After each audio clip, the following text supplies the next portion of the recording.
that we can actually see the game itself, which we do just about now. And what is this going to be? Well, there is a bit of water. It's almost looking like some kind of nomad.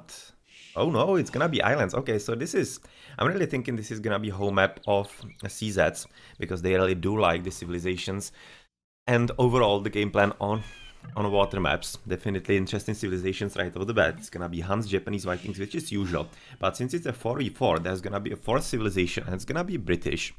As for the opponents, it's gonna be triple Wicks with Persians. Interesting, the Persians in there. We'll be expecting maybe the Japanese or whatnot. But yeah, let's see how this is gonna be going. Because still, even through any kind of extra strategies and whatnot, you will be expecting that CZs are gonna be the favorites of this match, because they are all 2K players. So this is a 2K team right here. Skull, Ovenka, Follow Your Mind, and Mango. Not really any kind of doubt about the 2K in their lineup. As for the opponents, for IIDA, King Marv, Sharky, Akeno, and Idefix, they are ranging from about 1600 to 1800. King Marv is the best player of their team. He's about 1800 plus. If I remember correctly, from about 5 minutes ago that I was actually checking him out. And for Sharky, he is slightly sub 1600. And then the players Akeno and Idefix are about 1700. So yeah, they are solid team, but shouldn't really be that much of an opposition to 2K team like CZs. But definitely there is going to be opportunity, for example, through all the Vikings. And we could have seen, for example, yesterday, where Slayers were playing against BYTs, where there was also quite a significant difference in the ratings, and they were able to overcome them. But it had to be said that BYTs kind of missed opportunities in their bit, even though Slayers, well, they played quite competently, quite a lot better than in the first game. So let's see what's gonna happen in here, if IIDAs are gonna be taking advantage of all of this as well. As we already see, a bit of a board lure in right now for the yellow player, for Ovenka, who is apparently gonna be having quite a good start to his game. What is interesting for him is that the town center is quite close by to the water, which could be a double-edged sword. Because if they are gonna be having troubles with it, with controlling the water in the early stage, it could be quite problematic, for example, for some kind of farming at this point, or maybe even just gathering the berries, you can see. Yeah, so if he wants to go for them, it's probably gonna be a bit difficult if he doesn't control the water. Well, he's though gonna be in the pocket, so that's... Oh no, sorry, I just looked at it wrong. He's actually gonna be on the flank, so that's also the reason why he's going for a front dog. Definitely gonna be helping him against the opponent Akeno. Is gonna be facing him there, and that's gonna be Japanese against the Persian, the only non-Viking on the IIDA team. Idefix is drunk again. Yeah, even the Idefix himself is playing today. And they are also having an island between them, which is having just stone on it.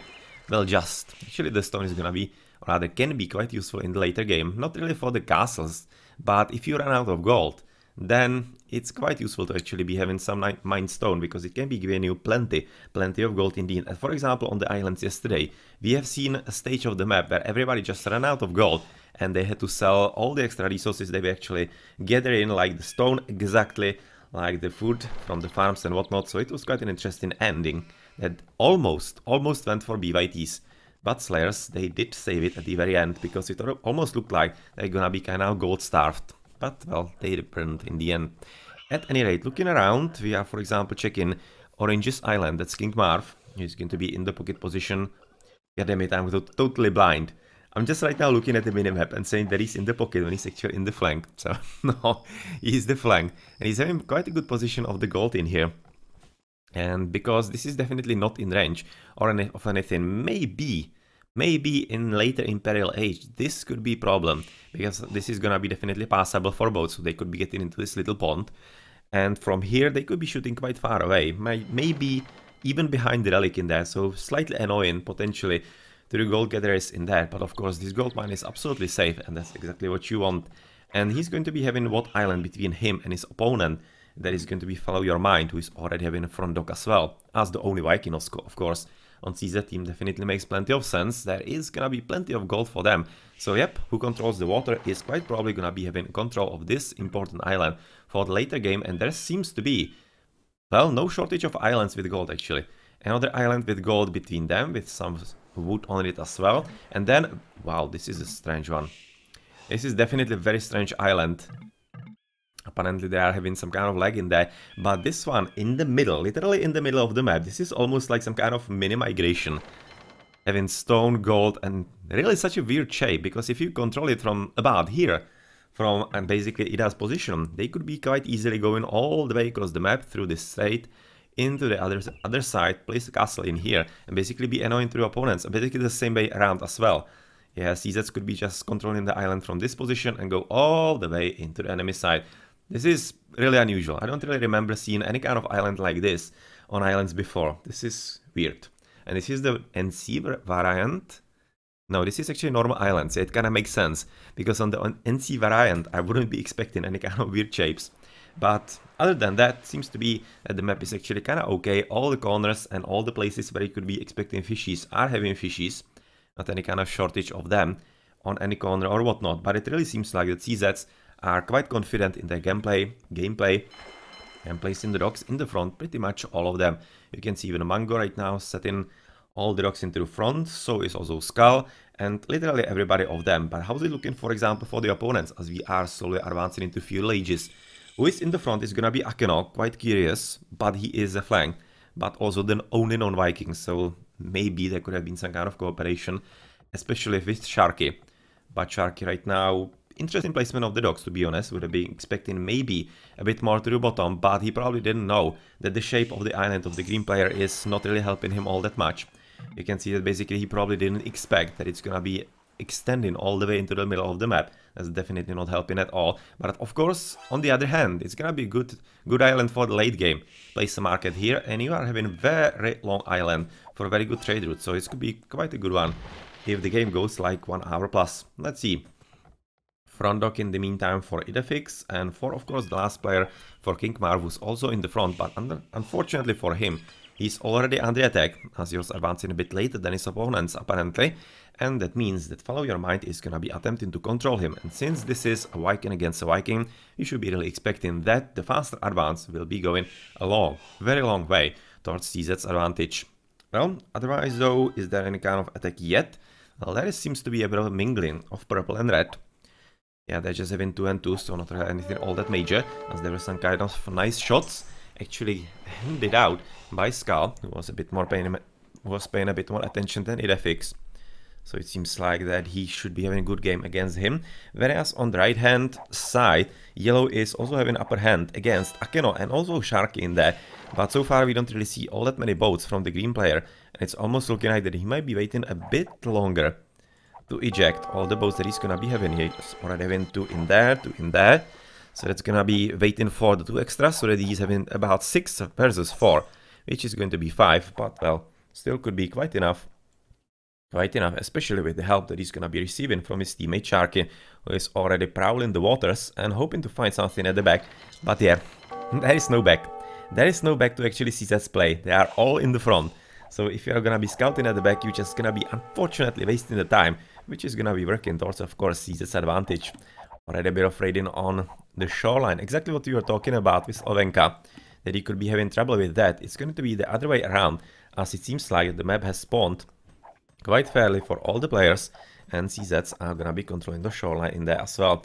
As at the bottom, it seems like that Blue is quite convincingly winning against King Marv, who is not really having all that much of a luck, losing one of the last boats that he's having, and I don't exactly think that he's having any more.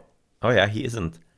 He isn't having any more, he's having just basically 1 hidden inside the dock. So it seems like that Follow Your Might is gonna be convincingly winning right about now against King Marv.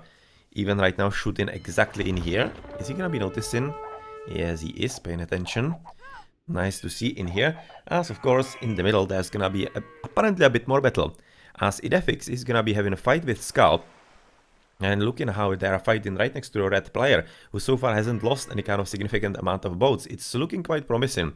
Quite promising, of course, for Idefix. But, not anymore.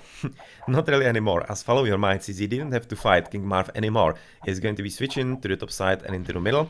And that means that, of course, Idefix will have to run and hope for some kind of assistance from his teammate as well.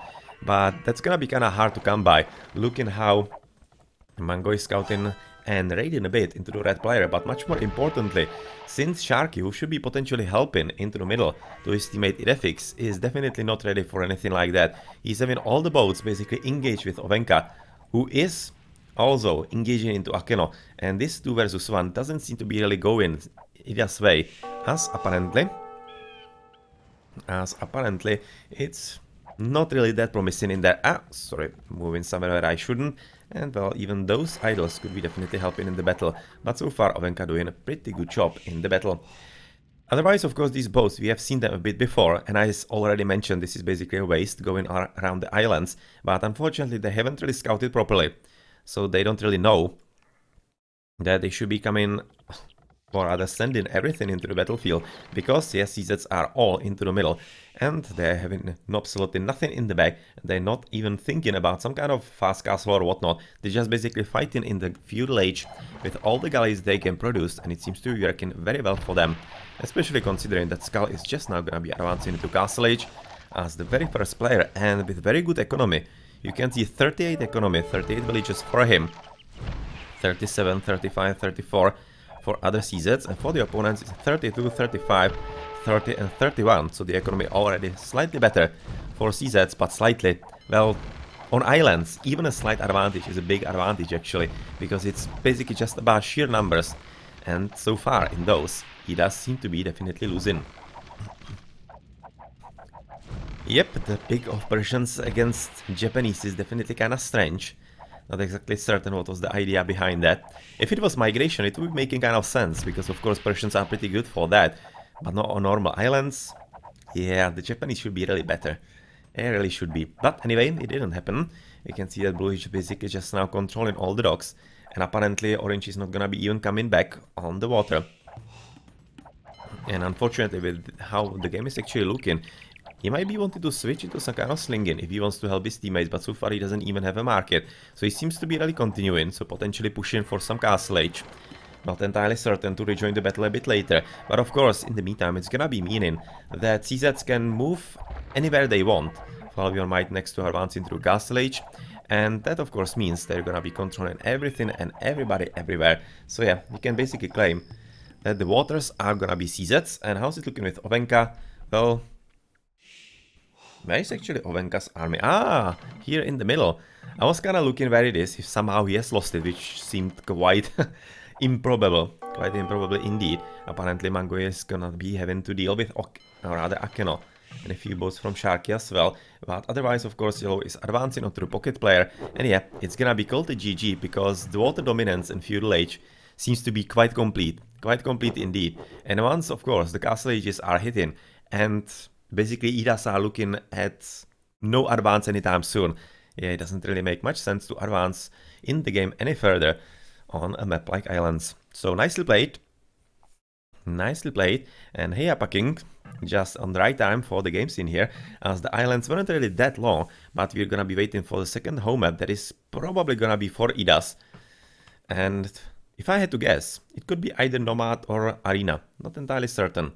Not entirely certain. So let's check the achievements for the first game. That's gonna be Skull having the total score as the top. But I kinda liked a bit more Ovenka, because he was basically holding two players just by himself very well. On the bottom, Follow Your Mind just basically straight up beat up King Marv 1-1. It wasn't any kind of issue for him, but really Ovenka holding the two players, that was nicely played. Especially since he wasn't a Viking, so yeah, that helped. That helped to actually making him the MVP of the game, at least from my point of view. But very good economy, you can see from Skull.